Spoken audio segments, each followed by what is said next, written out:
Dr. King, who graduated from an HBCU, reminded us of how people have always used division. And what is racism? As I said earlier, racism, we know this, we know the history is not just words.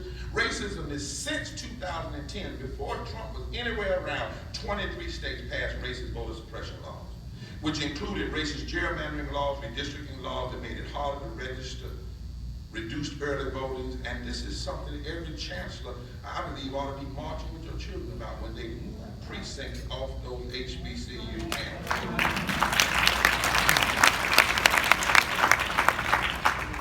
And then try to sue students like they did in Mississippi because those students desired to vote.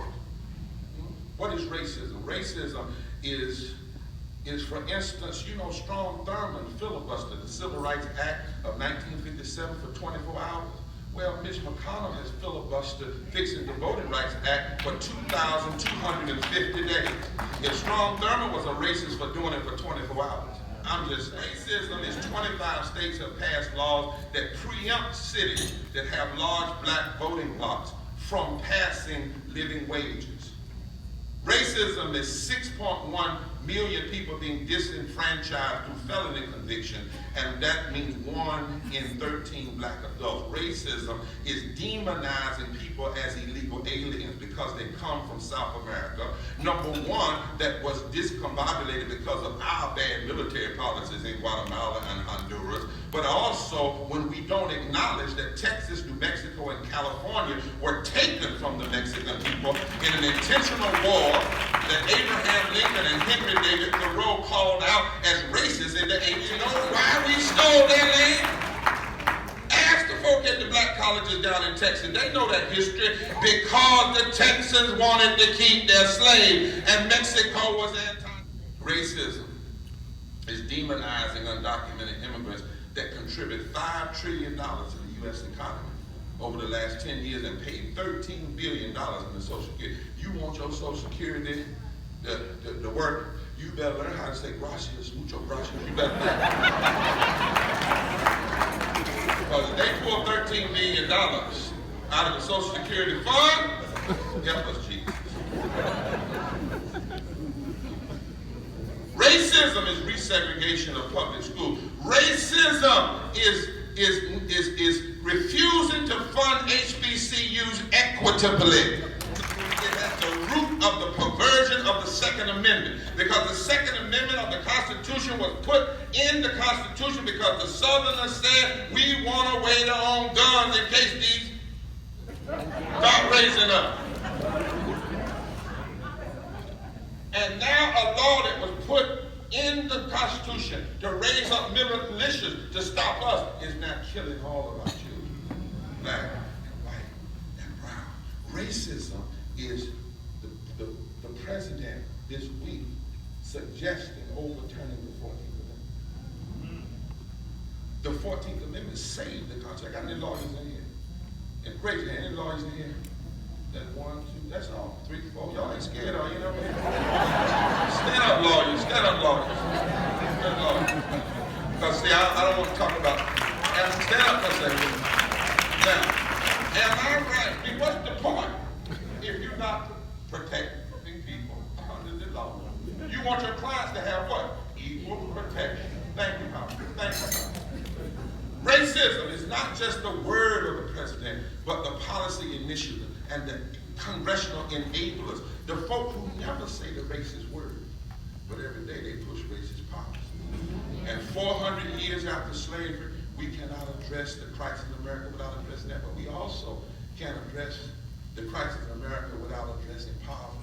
I was reading today some famous economists that came out of HBCUs and how they've always argued to America that you can't have two Americas and think the economy is going to ultimately work. And yet today, you know, they tell us there's 40 million poor people, right? Well, actually, we did a study called The Souls of Poor Folk, and that's not true. There are 140 million poor people and low wealth in America. Let me give you the numbers. 39 million children, 21 million elders above 65, 65 million men, 74 million women, 26 million black people, 38 million Latinx people, 8 million Asian people, 2 million native people and 66 million white people. Now watch this, watch this, watch this. And this is something that scholars that come up out of HBCUs have been able to do in helping America understand itself. When it comes to percentage, more blacks are poor and low wealth as a percentage. But when you do a micro analysis of the number, I learned that in something. When you do a micro analysis of the raw numbers, there are 40 million more poor white people than there are poor black people. You hear what I just said?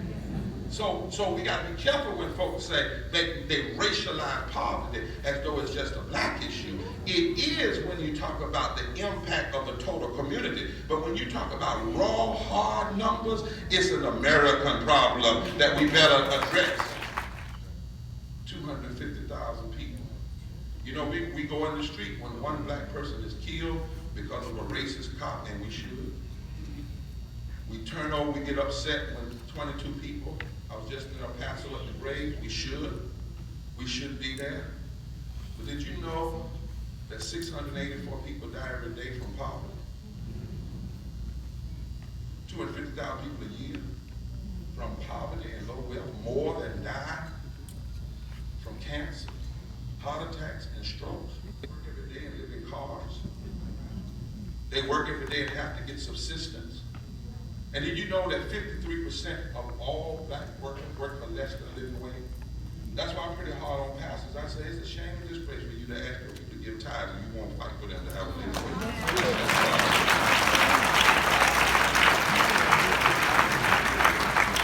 You sit around and wait around for a pastor's appreciation and won't go march with the bill.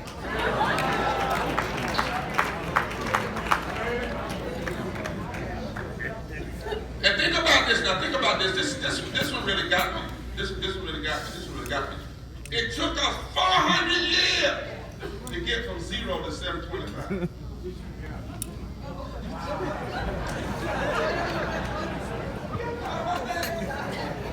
I'm just going to talk to her for a second.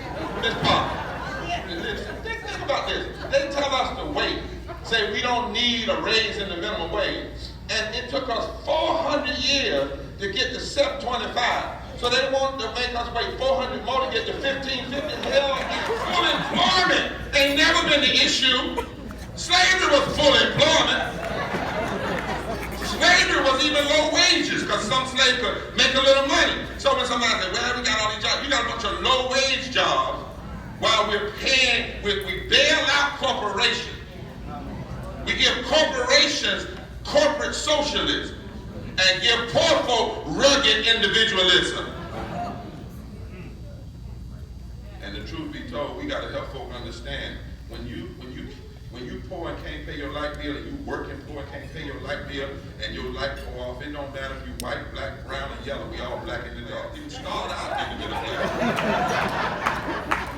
So don't get so uppity now because you got a couple of degrees. And I can say this, I got just as many degrees and nothing letter behind my name as anybody in here. But that should mean you work harder for your people, not less. You realize that the recent $1 trillion tax cut, $2 trillion tax cut, was more money transferred from the working people to the greedy than was transferred from slavery to the slave master. And most folks didn't call that $1 trillion tax cut a racist tax cut. But in the light of history, that's what it is. Policy, my brother. Policy. Then we got to address ecological devastation. Because all this climate change stuff is going to hurt poor black communities first. You know, my son went to North Central, and he told me, he said, Daddy, I'm going to be the first environmental physicist graduate from North Central University, and then I'm going to go to law school. He said, because I want that side, the physics side, and I want the law side, and now he's organizing all over the country with climate reality, and sometimes I don't like him to come home because he scares me. Because he knows how many years we have. And he knows how devastating it's going to happen. And what's going to happen to HBCUs, particularly along low water tides. And the fact that we have, it's not just Flint, we got 4 million families that get up every morning in this country and they can buy unleaded gas and can't buy unleaded water. And you talk about health care. When we look at health care and look at if this plan, if this ending so-called Obamacare, do you realize 13.9 million African Americans would lose their health care? And for the first time in history, the statistic that a black child is more likely not to have health care went away. And we didn't even do full health care for everybody, which was what we ought to do. Because it makes no sense that we're one of the 25 wealthiest nations in the world, and all the other ones provide some form of universal health care, and we don't. But you know when the first health care cut came, it wasn't with Trump. It was when the Freedmen Bureau hospitals were rolled back in the 1869, 1870, because the racists that still owned the plantations said, we don't want to keep the folk alive that's going to end up voting against them. And people don't remember that the Freedmen Bureau Hospital, they didn't just take care of black folk like St. Agnes at St. Hall, they also took care of white folk, poor white people. And then we got to deal with this war economy. And if we cut the military budget in half, the $350 billion, we would still have a military budget bigger than China, Russia, Iran, and North Korea combined.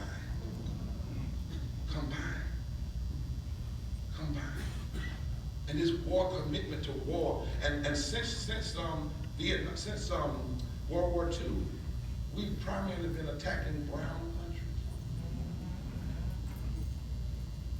And you got to understand what's going on. They talk about the G7. Notice they didn't say let's invite an African leader to the G7. They said let's invite Putin, who's just as aggressive against immigrants, and Russia is just as anti-immigrant as Trump issues. And so, as I close, what I'm suggesting is that this is the time that we need a moral narrative in our politics, not just left and right, and Democrat and Republican. This election season is more than just getting one person out. I understand that, but it is really about whether or not America will be 400 years after slavery. It is about whether or not America is going to repeat the kind of history that forced the necessity for HBCUs in the first place. And it necessitates in this moment. Every chancellor of an HBCU, every student has to reassess why we are existent in this moment. Because the hope of our nation came out of our schools in the first Reconstruction, in the second Reconstruction, and much of that hope is going to come out of our schools in this, the third Reconstruction. We need moral scholars, moral presidents, moral leaders. We need our students to come out and want something more than a paycheck. But they want to have principles and participate in the salvation of the heart and the soul of this democracy. Consciousness is needed more now in the American experience than ever before. We need young people like in the past. I remember when we were in school and we didn't have a precinct, we marched to this precinct. And we need that again, and we need chancellors leading with the student government president.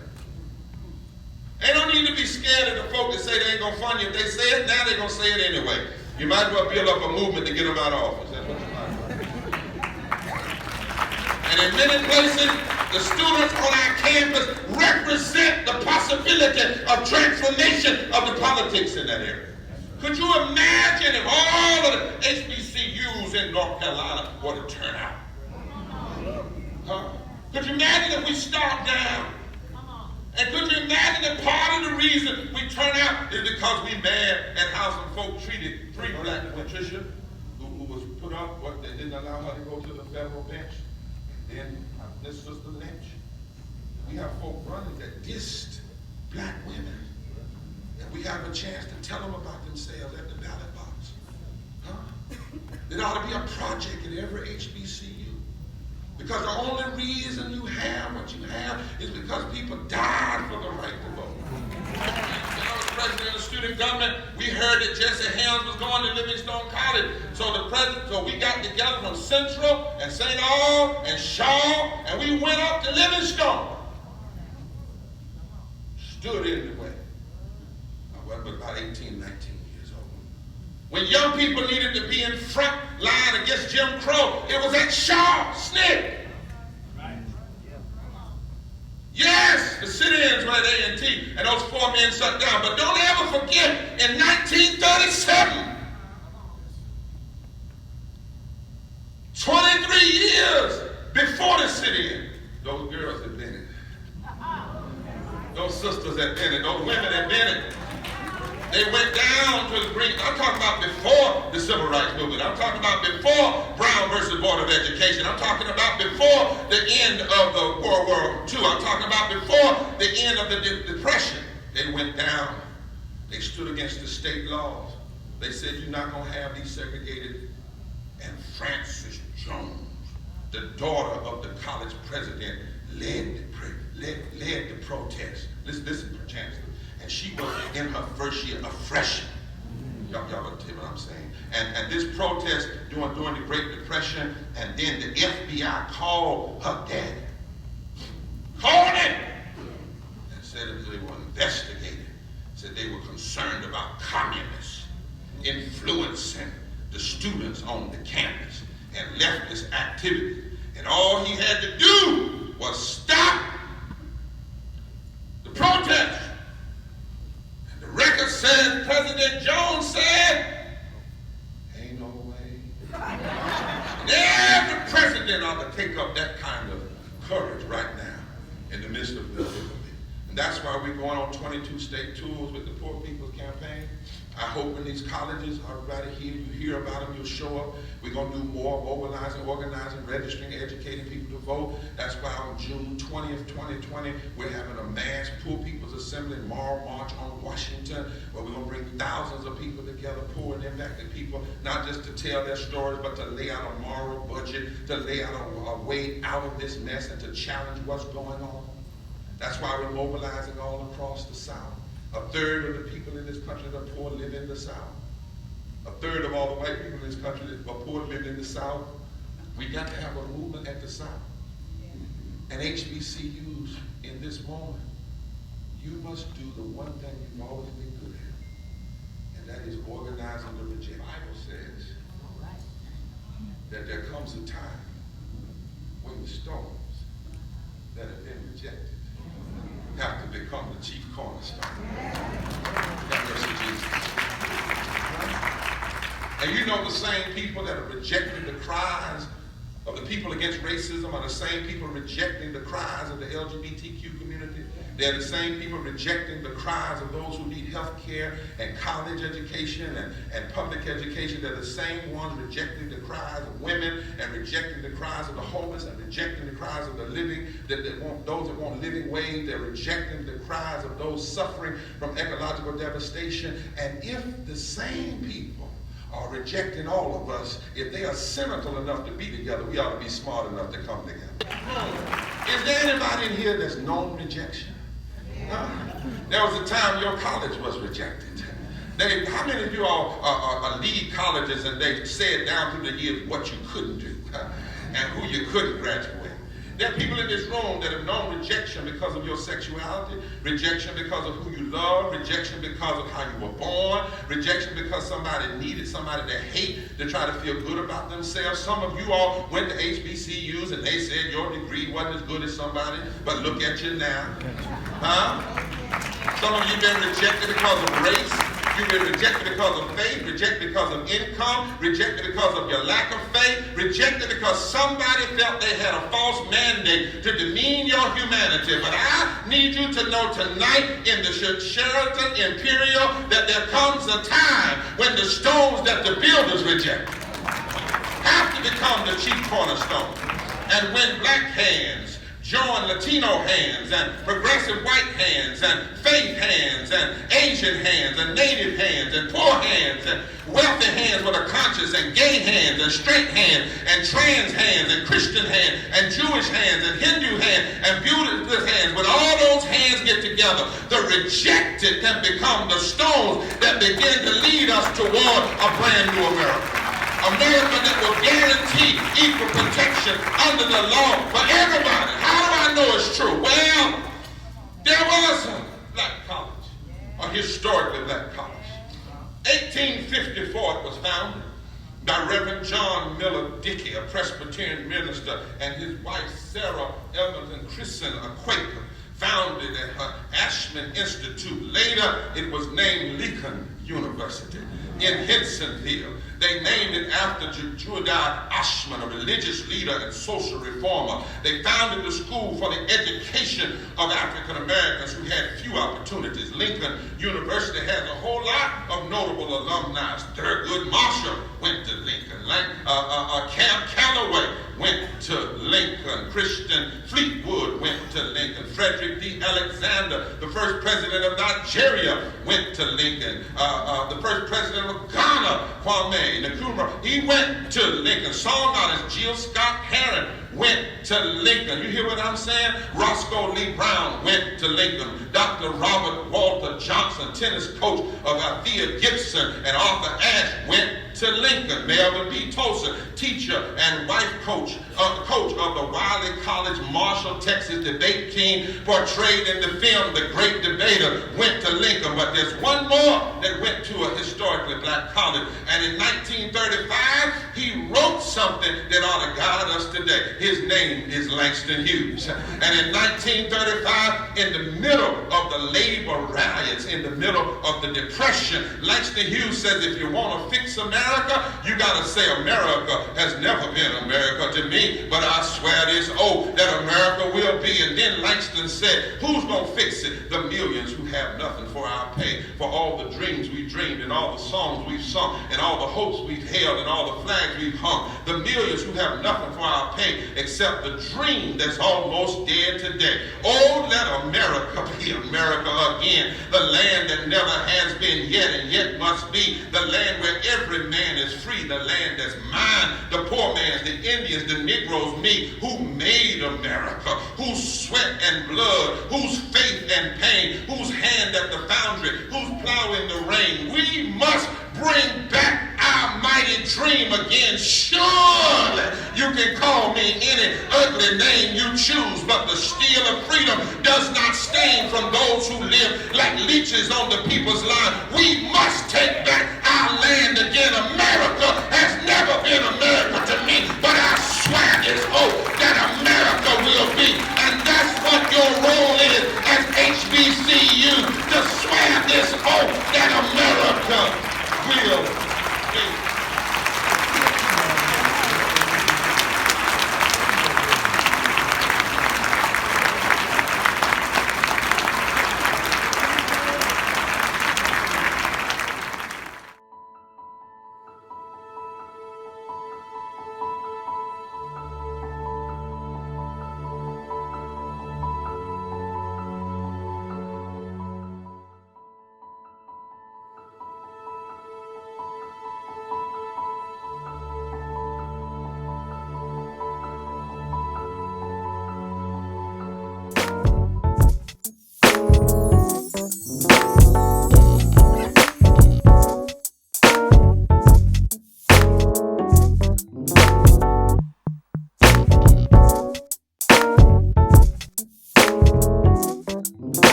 Easy.